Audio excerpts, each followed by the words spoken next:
The Strange Story of Ahrinziman by Anita Silvani. 2nd edition 1908. The Story of Ahrinziman, told by himself. Part I sowing the seed _ Chapter 1. The Days of Boyhood. My earliest recollections are of a lowly herdsman's hut among the Caucasian mountains, where, under the care of my foster parent and amidst the peaceful obscurity of my humble surroundings, my childhood's days were passed. None knew who my father was, nor whence I came. I had been brought to the valley as an infant of scarcely a month old by a Persian, whom the shepherd and his wife had nursed when badly wounded 2 years before, and who had passed through their valley with a few of his soldier companions.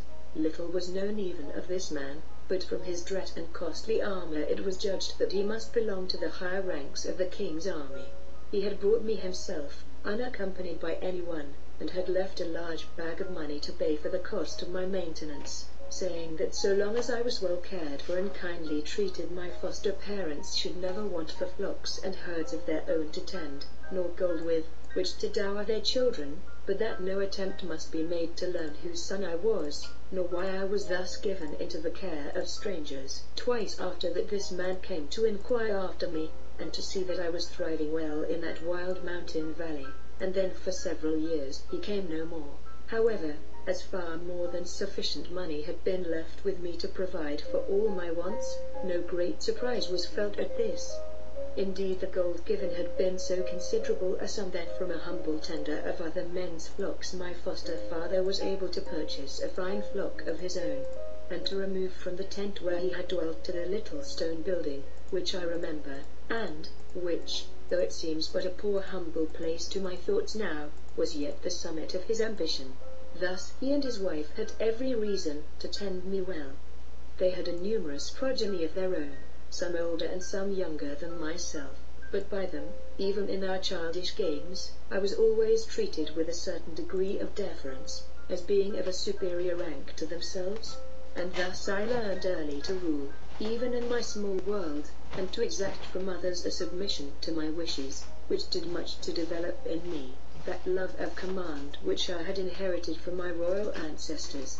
Apart from these considerations, I had certain peculiarities of taste and temper, which served to widen the barrier between myself and those whose care supplied me that love of kindred that I have never known. I was a strange wayward boy, subject to violent bursts of passion, and full of vague longings for I knew not what, striving always for some state of happiness that was for me unattainable, thirsting ever for more knowledge, and fretting against the narrow limits of my little world. When I grew wearied of the rough games of my companions, and tired of watching the habits of the many animals my foster parents reared, I would wander away by myself into the mountain passes of that half-cultivated land, and throwing myself down upon some grassy mountain-top would watch the clouds and sky and glorious sun, until the lonely and desolate region around would appear to grow instinct with life, and myriad forms of every kind of aerial beings would people the solitude, moving around me and floating between me and the rising or setting sun. For it was at early dawn or sunset that I beheld these shapes most often and most clearly. Again at noonday, as I watched the clouds sail over the sky, their shapes would change for me into castles and palaces and wondrous oceans with white-winged ships and huge galleys sailing across, into huntsmen and horses, into warriors engaged in battle, into horses and hounds and swift antelopes. Whole panoramas would unroll themselves before my eyes, until it was no longer cloud shapes I was watching but the wonders of a celestial world. Then when darkness fell, and I lay in my little room, I would behold a glorious star, like unto one of the stars of heaven, that would seem to approach nearer and nearer to me, and expand, till my whole room was bathed in its silver light, and I myself enveloped in its dazzling brightness. In the heart of the star I would see the most radiant angels, their white and glistening robes shining as though powdered with silver dust, and in their hands they would bear wreaths of silver palm, with blue and white flowers. Troops of bright Peries or spirit children would assemble and dance around me in the light of the star. Lovely maidens with long floating tresses of hair and snow-white arms would glide in and out before me in all the mazes of the most graceful dances I had held. Soft strains of music would to me, borne by some passing zephyr from the spirit land, and lovely glimpses of scenery like unto the white and glistening regions of some fairyland of the blessed would appear to my eyes for a few moments, and then fade away to give place to another scene of delight. Then on a sudden, my star would grow pale and dim, and vanish, leaving me alone in the darkness once more. When I was between 10 and 12 years old, my visions took a new shape. Instead of seeing such troops of spirit forms, I began to see only one, a woman, a very lovely woman, almost like a girl, whose presence seemed to move my heart with a strange feeling of emotion, between the most intense sorrow and the greatest joy. While she was visible, I felt happy. When she faded away, I felt as though the light of my life had gone with her, and I would be seized with an intense longing to break free from my earthly body and follow her. At first she would appear to lie floating in the heart of the silver star, as though she were asleep. Her eyes were closed and her head drooped upon her shoulder, while her arms hung limp and powerless at her side. Her face was the most lovely one imaginable, and a great wealth of dark hair hung loosely on her shoulders. On her head she wore a single silver star, and in the heart of this star there was a drop of crimson dew, like a ruby, while her white robes are bordered by silver stars, and below them there came a border of crimson, that seemed to me at first to flow from two red spots, one on her neck and the other on her shoulder. She neither smiled nor spoke to me for a long time, but her presence always woke in me the same strange emotion, and her coming must have stopped that of the other spirit forms, for I saw them no more. The scenery would be there at times, the troops of dancing children, never. Again and again I saw her, and at last one day her eyes opened and she appeared to be awake, for she gazed at me with wondering dark eyes, strangely like my own. By degrees she grew more and more awake, and would smile sweetly at me, and then one night she drew near and touched me. But oh, with what painful emotion her touch filled my soul! I wept in bitterest anguish, and my tears caused the star to fade and she vanished away, and not for long did I behold her again. For long I kept these visions to myself. I shrank instinctively from sharing my secret with anyone, but at last I told my foster mother, and she was much disturbed by my recital, fearing that my beholding these things must portend the death of someone, or trouble of some sort. She also feared there must be something unearthly and strange about me, and in her anxiety, she first gossiped about the matter with all her neighbors, and then decided to consult the priests of a little hill temple 5 miles away, built upon one of the highest mountains where it could catch the first and last rays of the rising and setting sun. By the priests she was somewhat reassured as to my probable origin, which she had begun to fear must be due to the influence of some of the genii, and that possible I was not mortal after all. She was advised to bring me with her, that they might judge for themselves whether my visions were the delusions of Ahriman and his fallen angels, or whether they were truly sent from the angelic spheres and betokened the possession of prophetic powers. In this way I was first brought under the notice of these priests, and amongst them I soon found a congenial friend in the person of one of the brothers of the humbler order of priesthood. He was a man of about 40 years of age, an enthusiast and a visionary, and one well calculated to develop in me all these strange powers of divination I had inherited from my mother. By this priest I was taught to read and write in the Zend characters, and to decipher the hieroglyphics upon the rolls of illuminated sheepskin whereon were recorded the histories of other faiths than our own. He taught me also to read the meanings of many of the symbolical pictures carved and painted upon the various vessels in use in the service of the temple. From him I learned also of the teachings of the great Zerdusht or Zoroaster, as some call him, and of the pure doctrines and reformed sect founded by him.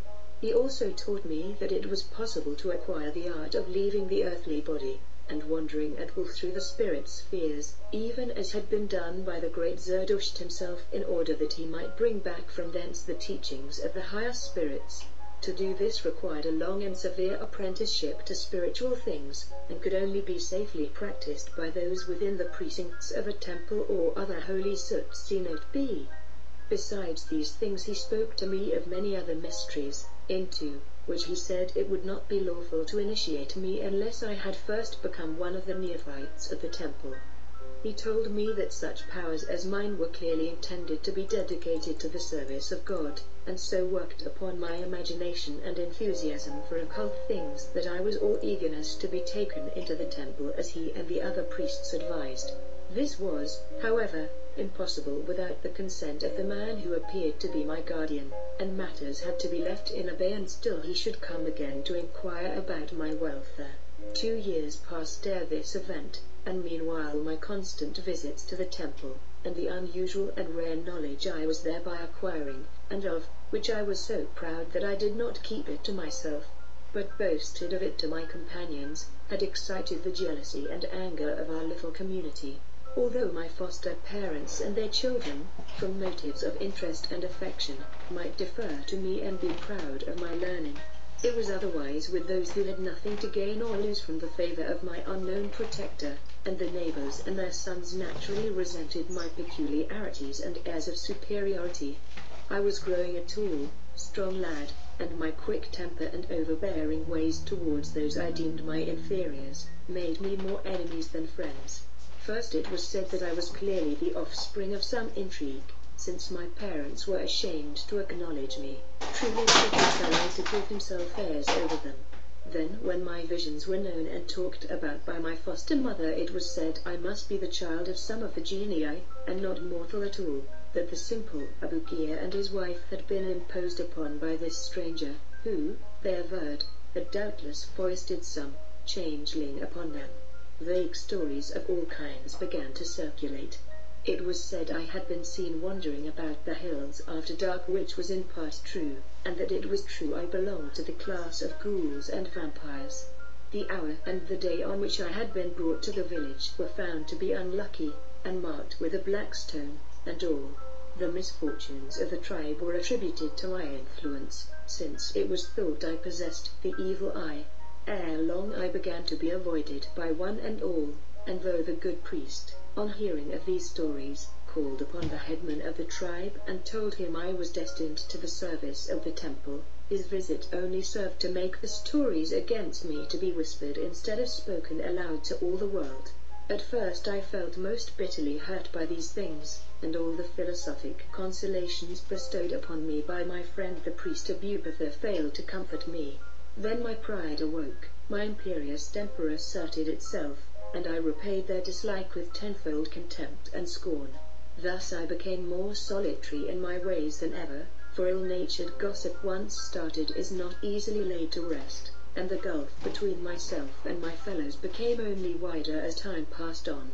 Chapter 2. The Two Strangers. I was 13 years old when the man who had brought me to this valley came again, and my foster father Abukir told him of my visions and my visits to the priests in the temple, but of the whispered stories against me he said no word, fearing that he should be deprived in consequence of the care of me.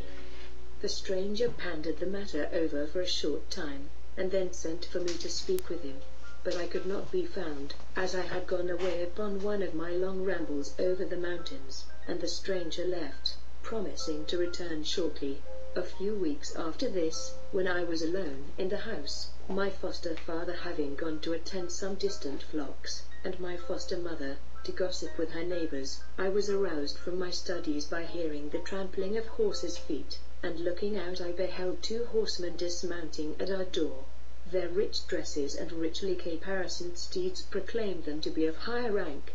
One was a rather short but very broad-shouldered and powerful-looking man, whom I had no trouble in recognizing from my foster parents' description as the mysterious stranger who had brought me there. The other was much taller and more slender, though also a powerful-looking man. His face was partly covered by a thick black beard, and his expression was, even to my childish eyes, very sad and grave.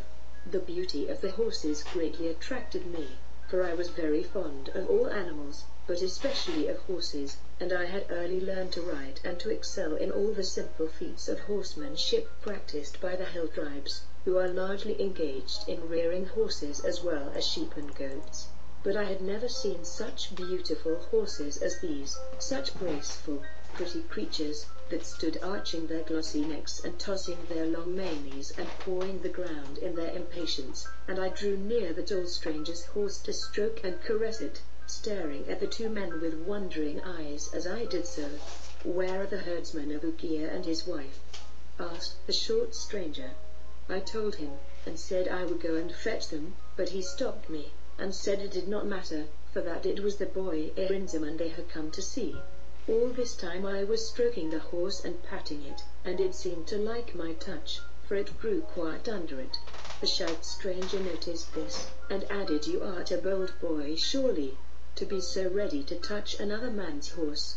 "I am not afraid of anything," said I, frowning at him, for I liked not his tone of banter. "See the, oh sire, whom did the boy resemble then?" said the short man. "We need no herdsman's wife to tell us whose son this is." "You are right," answered the other, and then he added with a sigh, "He is like her also, he had her eyes, surely he will be like her in other ways." Then turning to me he said, "Wouldst you like to be a soldier, since you dost fear no man?" "I had rather be a priest, for then I should live in the temple, and no one would dare to jeer at me. All men would pay me respect. I would be a priest and a prophet like unto the great Zerdusht, and all men would do homage to my powers. I would not be a soldier, for a soldier has always to obey orders. There is ever one above him. Even the commander must obey the king, and I would not bow to any man. Rather would I have all men hearken unto me." The short man laughed. "Behold," said he, "how loudly he crows already."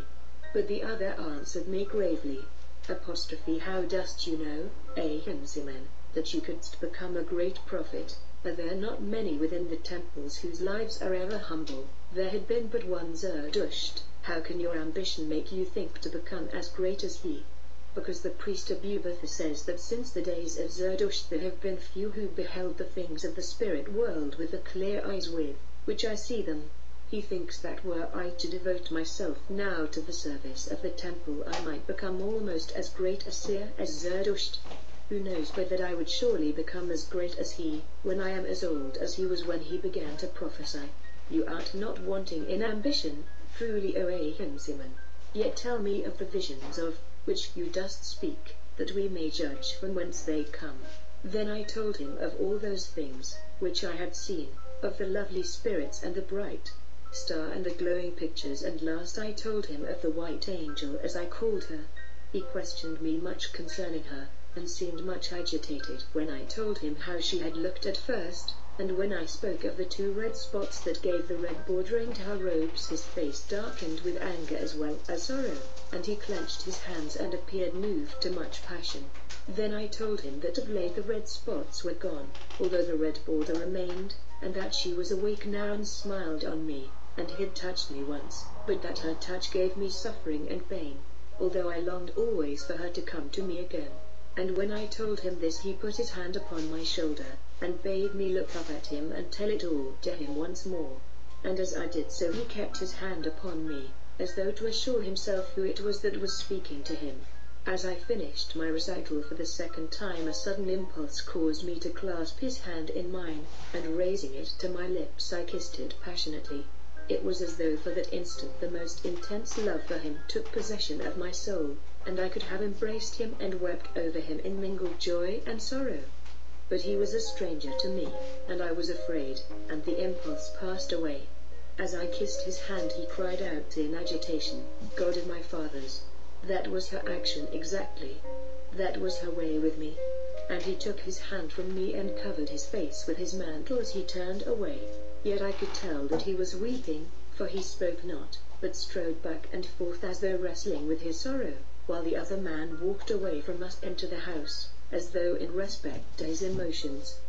After a little while the tall stranger came back to me, and taking a thick richly wrought gold chain from his neck he flung it over my head, saying, "Show that to your white angel when she comes again, and ask her if she has no word, no sign, to give me." Then he kissed me many times, embracing me with much tenderness, while I clung to him and prayed that he would take me with him, though I knew not who he was. But he put me away at last and turned to summon his friend, saying to me, "Not yet, O beloved child of my lost Cynthia, not yet." but soon shall you come unto me and be the comfort of my sad days. Then they went forth and mounted their horses and rode away, while I stood looking after them, and especially after the tall stranger, who turned to look at me many times, till a bend in the mountain pass hid them from my sight. Then I went into the house, and on the table I found a bag of gold and a message written, which I could now read, to say that nothing was to be done till the strangers came again, and I guessed it had been left by the short man while we were speaking. Chapter 3. I enter the temple. During many weeks we looked for the return of the strangers, but they came not. But I saw my white angel again. She came one night and stood smiling and looking upon me from the heart of the silver star. Then she drew near to me, and though she did not touch me, she raised the chain, which I had always worn since the tall stranger gave it to me, to her lips and kissed it, and I thought she said, "Tell him that," and she faded away again, and was lost in the light of the silver star.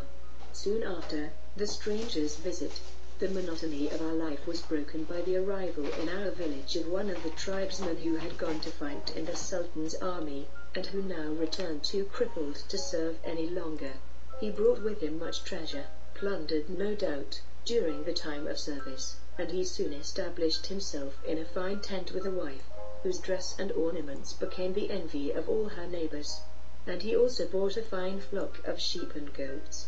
Chance brought me across this man, although as a rule I avoided the village, and very soon a kind of friendship sprang up between us, for the man had many strange tales to tell of his adventurous wanderings, and the exciting scenes of war, and I was greedy for all stories of that world, which lay beyond our mountains, and of which I thought much oftener since the visit of the two strangers. I had begun to waver in my desire to be a prophet, and as I listened to the tales told by the soldier, my imagination became fired at the thought of the stirring life a soldier led, and the strange countries and people that he saw, and but for the influence of my friend Abubakar over me, I should have thought seriously of changing my ambition, and adopting a more exciting life than that of the prophet. In truth, I was but little fitted to form a right judgment upon the merits of either mode of life.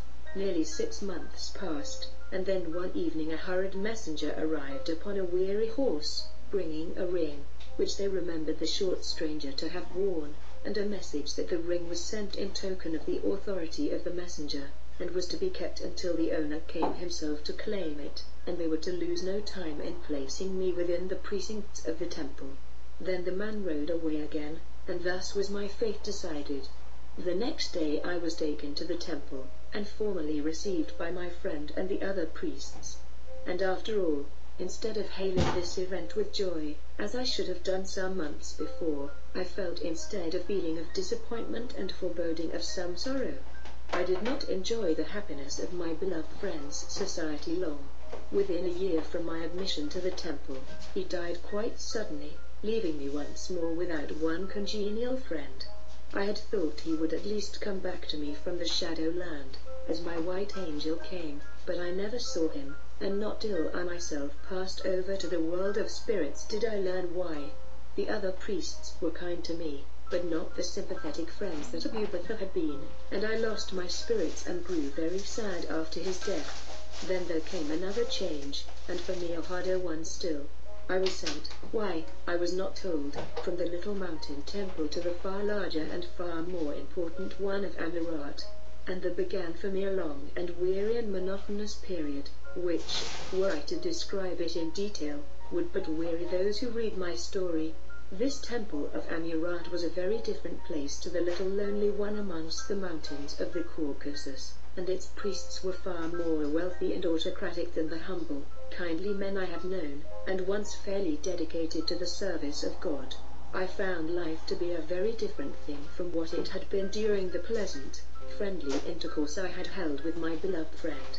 A severe regimen of lonely vigils and prolonged fasts was imposed upon me, the great object of my training being to subdue the desires of the flesh and turn my mind from all earthly thoughts to the contemplation of heavenly things. For this purpose all intercourse with the world outside the temple walls was prohibited to me. Had my friend Abubakar been alive, I should not have felt this to be so great a privation, but I had no sympathy with any of these priests. and I yearned so intensely to see my friend again, that this, and the severe strain of the training imposed upon a growing lad, caused my health to give way, and I became so seriously and even dangerously ill, that my instructors were obliged to relax their rules and suspend my development for a considerable time, and allow me to wander freely about within the precincts of the temple. To go outside the walls was impossible, the great gates being only open to admit egress or ingress of the processions of the priests, and those who, like myself, were reserved as the mediums through whom the oracles were to be given, were never allowed to join in them, and seldom even to mix with each other, that we might thereby impair the purity of our gift by absorbing the ideas of someone on earth.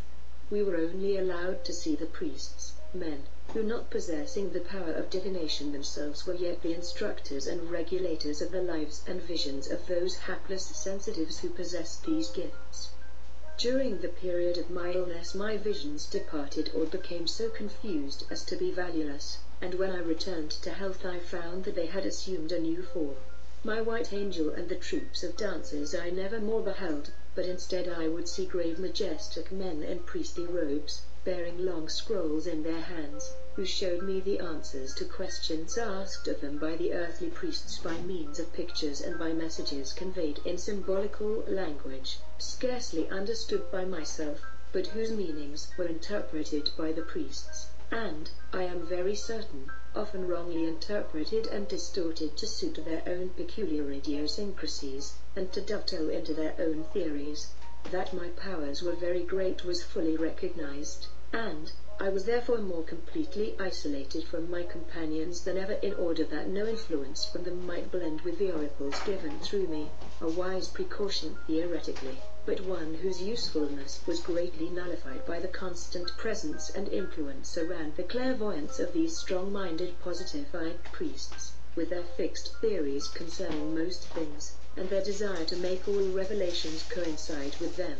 They forgot that their ideas were even more likely than those of my fellow neophytes to color my visions and interpose a barrier between my clear sight and the spirit communications. Another mistake they made was taking these clairvoyants into the temples before they had acquired any knowledge of the true relations of material life, and imagining that ignorance was necessarily purity of thought. Innocence and ignorance are often synonymous, but the innocence, which springs only from ignorance, is but a poor shield against the influence of evil powers.